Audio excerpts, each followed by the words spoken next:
l'Institut rural de Condé-sur-Vire accueille donc 345 jeunes en formation donc, cette année, donc avec 70% des jeunes à peu près donc, sur le secteur de l'agroéquipement et 30% à peu près donc, sur le secteur plus des services aux personnes.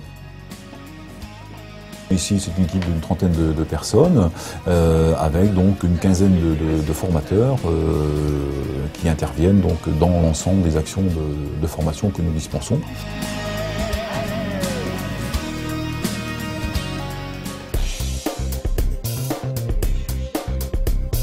Et c'est aussi un réseau de maîtres de stage, parce que c'est quand même le cœur, je dirais, de nos actions.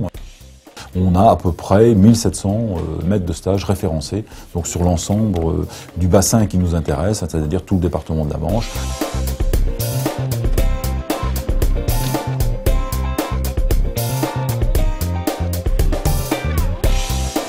Pour le secteur des services aux personnes, donc c'est un des secteurs qui aujourd'hui est identifié comme nécessitant de nombreux emplois dans les années à venir. Les dernières enquêtes donc, le montrent. Donc le secteur des services c'est très large bien sûr. Donc au niveau des jeunes que l'on accueille, peuvent être accueillis dès les classes de 4e, 3e. Certaines personnes donc, intègrent dès la 4e, 3e. Mais on a majoritairement des entrées directes donc, en classe de seconde au jour d'aujourd'hui, après classe de 3e donc de collège.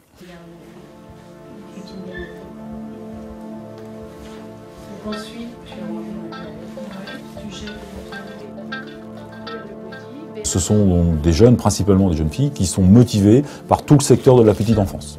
Ça, c'est ce qu'on remarque à chaque fois. C'est plutôt ce secteur-là qui est dominant.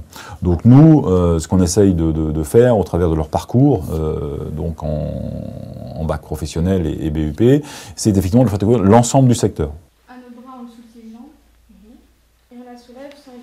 Bon, par exemple, tout ce qui concerne les personnes âgées, on va aussi avoir besoin, je dirais, de jeunes qui s'intègrent et s'intéressent effectivement à ce champ-là. Alors, au début, c'était mon projet, c'était d'être auxiliaire puéricultrice avec les enfants, parce que la personne âgée, ça me faisait peur. Et l'année dernière, on m'a dit de faire un stage en maison de retraite, parce que c'est un stage, il paraît que c'est bien. Donc j'en ai fait un, et maintenant, je veux travailler en maison de retraite avec les personnes âgées. Tiens, Mélanie. Je pense que ces jeunes filles, parce que c'est vrai que cette année, par exemple, on n'a que des filles, c'est vrai qu'elles sont plutôt rendantes de service, plutôt accueillantes, plutôt serviables, et c'est vrai qu'elles ont, et heureusement, puisque dans leur pratique professionnelle, après, il y aura besoin d'être au service de la personne âgée et du nourrisson. Donc il faut qu'elles soient voilà, à l'écoute, parce que c'est important aussi, et puis oui, serviable, quoi. On va vous mettre dans le fauteuil. D'accord. Donc on lui enlève jusqu'au pied.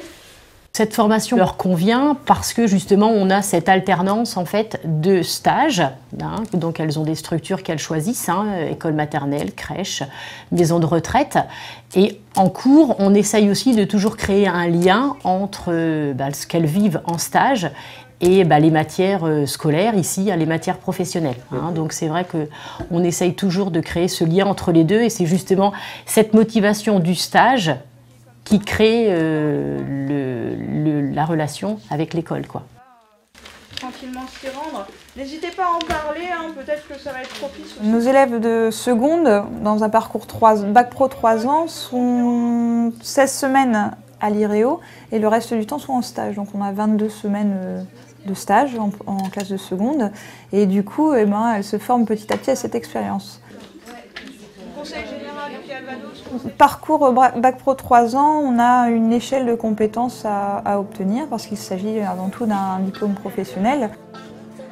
Je trouve qu'on est bien encadré, parce que au niveau des stages, on nous demande comment ça s'est passé chaque semaine. On a un suivi assez important pour nous diriger dans la bonne direction plus tard. Je passe mon BEP à la fin de l'année. Et après, je vais faire un bac pro, ici, et sûrement après un CAP petite enfance. Et voilà. À la fin en fait, de leur scolarité, ils sortiront en fait, de l'école avec un diplôme et aussi une expérience professionnelle due à leurs différentes semaines de stage au cours des 2 ou des 3 ans, quoi.